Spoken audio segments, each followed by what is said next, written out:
Welcome to the AFR Saints channel, where we provide you daily content on your favorite team, the New Orleans Saints. Do us a favor and hit that subscribe button. Be sure to leave your comments below and smash that like button. Who dat?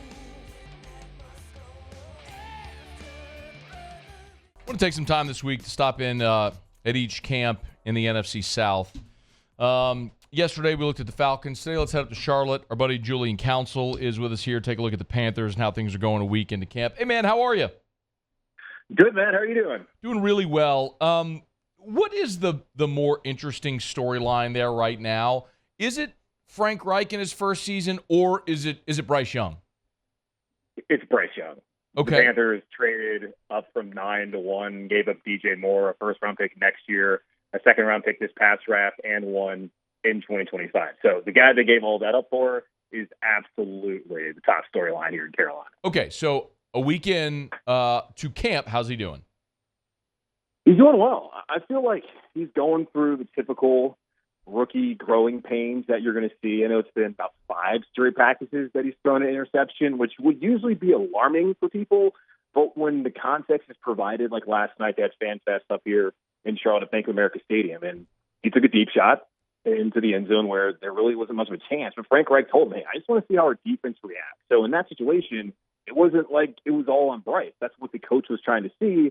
And then a couple days ago, going through red zone periods, first the ones that they had on Monday, Bryce was pretty surgical in that period, but also threw an interception into those tight windows. And we know in college the windows are much bigger than they are in the NFL, and it's a time for him to learn, hey, what can you get away with? What can you not get away with? And the process going to the red zone that Frank Reich brought up was it's either touchdown or check down.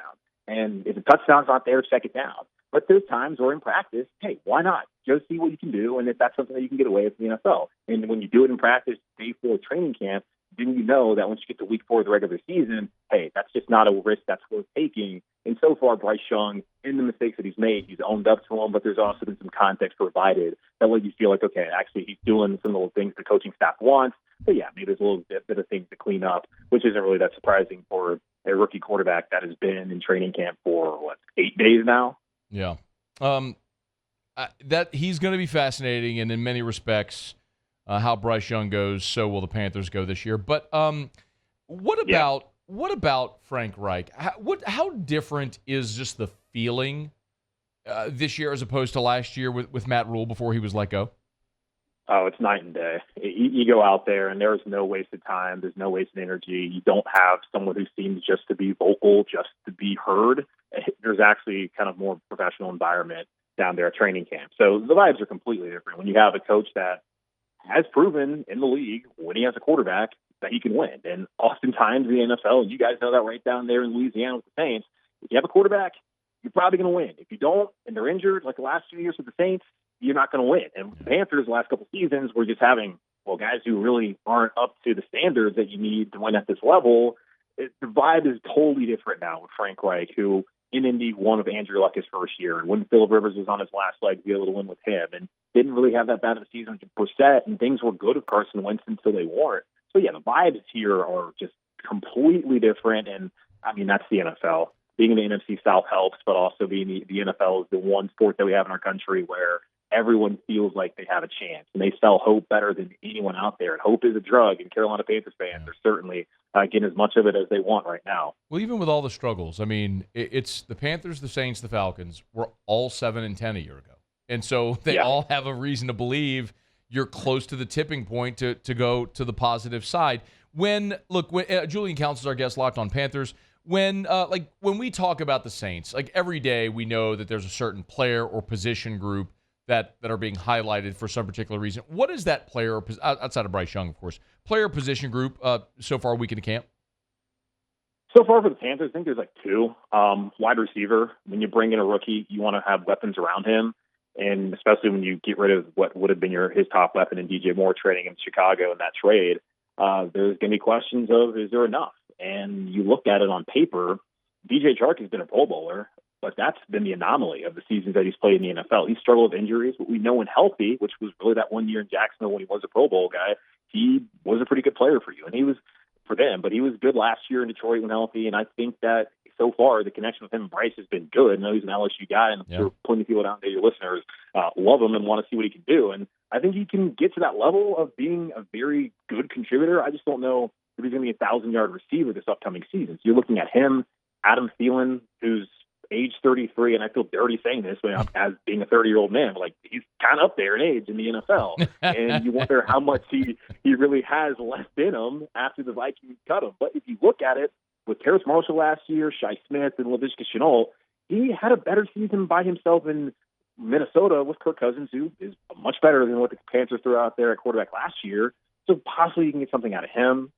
I kind of throw Hayden Hurst out there as well because he's tight end, and Panthers haven't had a pass-catching tight end in the last couple of years, and that's a position that's going to certainly be utilized in this offense. So that group of pass catchers is under the microscope, and whether they're good enough, I still am not overwhelmed by them, but I feel like at the end of last season, it was pretty much DJ Moore and sometimes Terrace Marshall. There's at least more options for Bryce Young heading into the season than there were for Sam Darnold / Baker Mayfield / PJ Walker a year ago. Then the other position group people were looking at is edge rusher. Yeah, Brian Burns. He's terrific. He's waiting on a new contract. Like that's one storyline, but doesn't really seem to be something that's impacting him or the organization right now. What is a concern is they don't have anyone opposite of him that scares anybody. And last season, Marquise Haynes wasn't up to it. Frankie Louvu, in his first year as a starter, played mainly inside, but he also got to play some outside linebacker, had 7 sacks, and the expectation is that he would probably bounce around again this year, and especially not Deebo Jones is in Carolina. But there's just not that guy that they have, like they have with Hassan Reddick, who had an amazing season last year in Philadelphia, that you also feel like, okay, teams need to scout for and need to scheme against and have in mind when they're scheming. Really, it's just like, all right, get away from Burns, and you can have success. So, yeah, wide receiver, the pass catching group overall, and out and edge rusher, that's kind of the 2 spots that are under the microscope through the first week of training camp down here. You mentioned Deebo Jones, obviously another LSU guy. We talked about DJ Chark. What about Deebo? How's I know it's just been a couple of days, but how's he looking so far? Yeah, it's too early, honestly, to tell. He's healthy, and that's what's important. And I've said to people, when he's been healthy, he's been pretty doggone good. Like in Atlanta, 5 of the 6 years, he had 100 tackles. The 1 year he didn't was when he was injured. And then last year in Cleveland, he was come back from that shoulder issue and played in 11 games, only started 5. I think they have big plans that he could be a starter potentially for them and give them the flexibility to put Frankie Louvu at outside linebacker if that's the case. Or if something happens to Louvu or Shaq Thompson, there probably won't be that much drop-off now that you have a player who has been a Pro Bowler, who's been experienced, and has made some plays in this league. He's Julian Council on Twitter at Julian Council, Locked On Panthers.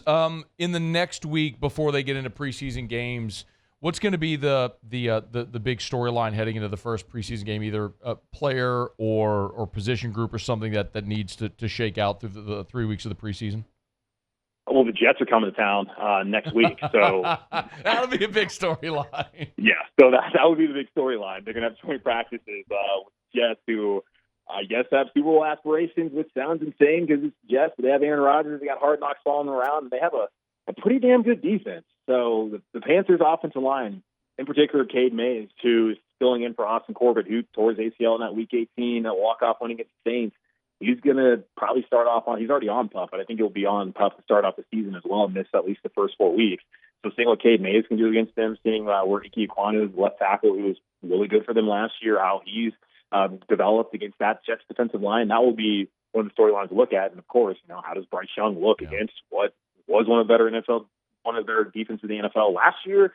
And I have no reason to think that the Jets defense is going to drop off this season as well. So that's really the storyline and what the defense, of course, looks like against Aaron Rodgers. And these coaches always say they get way more done with joint practices than they actually do get accomplished in some of these preseason games. So, yeah, that's what we're all looking at here in Carolina the next week. I mean, Saints are projected at 9.5. The Falcons are at 8.5. Panthers at 7.5. Bucks at 6.5. When you look at Carolina in that number, if you had to pick it today, you going over or under the 7.5? 7-10 last year, and they started on a 1-4 hole because Matt Rule was in over his head. Really 1-5 hole because Steve Wilkson took over as the interim, refused to let PJ Walker throw the ball past the line of scrimmage against that terrible Rams team, and they still had a chance to win the division potentially there in Week 17 had they beaten Tampa Bay and then followed that up by beating New Orleans. We'll never know what would have happened had they beaten the Bucs that day. So it's hard to think that they would go 7-10 with all the circumstances that went against them last year.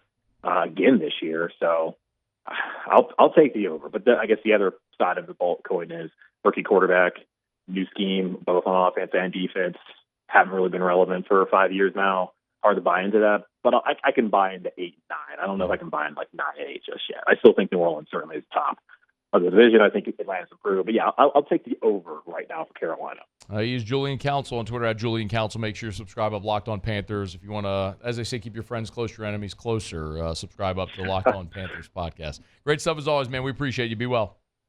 All right, take care, Matt. All right, man. That is Julian Council. Does a great job covering the Panthers, so we appreciate him for a couple of minutes here. Tomorrow we'll head down to Tampa and take a look at how things are coming along with the Bucs so far. Hey, thanks so much for watching. Please leave your comments. I love to interact, and be sure to hit the red subscribe button below.